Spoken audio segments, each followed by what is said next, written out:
नमस्कार साथियों, आप सभी को बहुत बहुत नमस्कार। आपको मुजफ्फरनगर ले चलते हैं। मुजफ्फरनगर का एक परिवार था, पति पत्नी बच्चे। काफी दिनों से पति पत्नी में बड़ा तकड़ा रहता था। बच्चा दुखी रहता था कि आप रोज ये लड़ते रहते हैं। अंत में नौबत यहाँ तक आई कि वो आदमी ने कहा हम तलाक दे देंगे।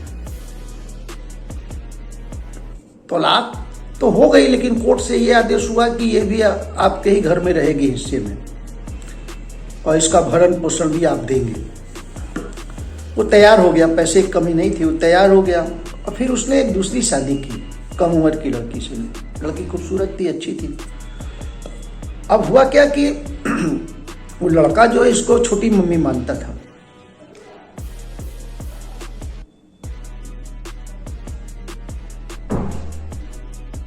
और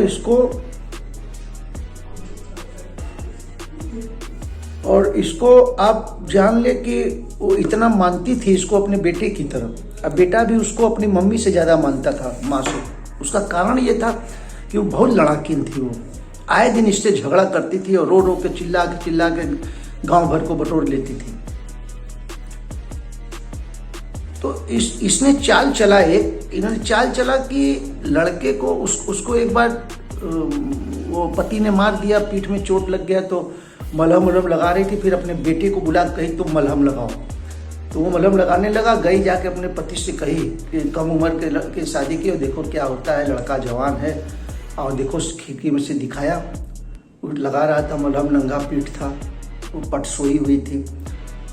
तो उसको भड़का रही थी। तो वो कहा अरे बेटा है उसका जो है करके, तो एक बार गुस्साया को बुलाया, नहीं बुलाओ मत, दूर। तो उसके मन में जहर भर रही थी, अपने पति के मन में। अब वो तो सब नादान थे, वो सब तो एक दूसरे इस बात से अनभिज्ञ थे। वो तो उसको बेटा मानती थी और उसको माँ मानता था। बात यहाँ तक पहुँच गई कि एक बार वो कमरे में बैठ के वो कुछ शर्ट के बाल में से निकाल रहा था। ये ले जाके दिखाई उसको कि देखो ये क्या हो रहा है। उसको बहुत गुस्सा आया, पति को जाने मारने जा रहा था, तो उसको उसने रोक दिया। फिर लाई अपने कमरे में और दारू पिलाई उसको। दारू पिलाई, दारू पी के जब बेहोश का ऐसे नहीं होगा, इसको रास्ते से हटाना होगा। तो बोला ठीक है आज ही हटा देंगे। कहे आज नहीं, दिमाग अस्थिर करके हटाओ। और ये अपने स्वार्थ में ही थी कि बच्चा मुझे मानता नहीं, माँ कहता नहीं, मेरा व्यवहार तो ऐसा है, मेरा बच्चा मुझसे दूर होता जा रहा है, तो इसको मरवा देंगे तो मेरा बच्चा मेरे पास आ जाएगा और पति भी फिर मेरे साथ ही रहेगा।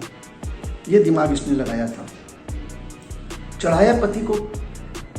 पति जो है उस पत्नी को, दूसरी वाली को, बच्चे को गाड़ी बैठा कर और चले जरा घूम के आते हैं। लेके गया जंगल में ले गया, तो निकाला वो मारने वाला गड़ासा होता है। बोला कि जो है कि क्या कर रहे हैं पापा, कहे बताते हैं तुम लोग जैसे। वो जैसे ही पत्नी को मारने चला, और ऐसे ही वो लड़का दौड़ के आया, क्या कर रहे हैं माँ के ऊपर के, लगा उसके गर्दन पर।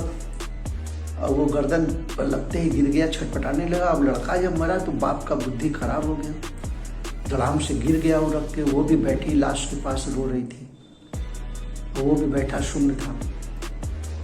फिर कोई आया, वहाँ देखा, उसने पुलिस को फोन किया, पुलिस आया, फिर पकड़ के ले गई। अब आई तो उसने बोला कि तुम जो है, जब उसने कबूल किया कि हमारा दिमाग भरमा दी थी, ऐसा है वैसा है,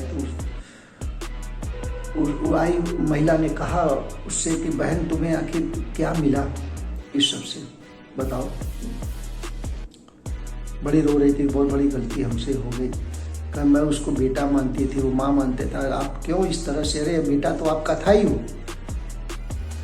ये सब करने के बाद आपको मिला क्या, हमारे नहीं समझ में आया।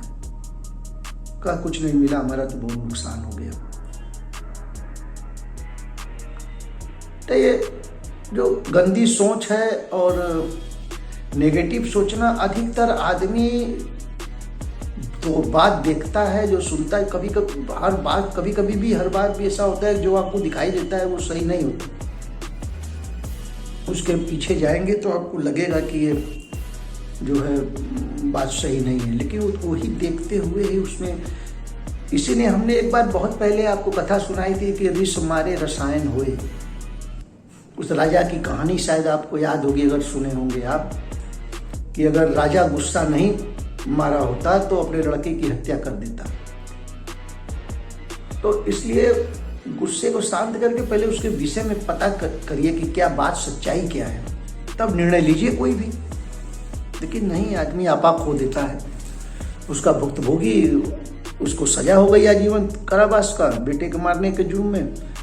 दोनों विधवा हो, एक तरह से विधवा की जिंदगी दोनों बिता रही थी, अभी बिता रही हैं, अभी हैं, बहुत प्रयास कर रहे हैं सुप्रीम कोर्ट से हो जाए, लेकिन होगा नहीं। धन्यवाद, नमस्कार।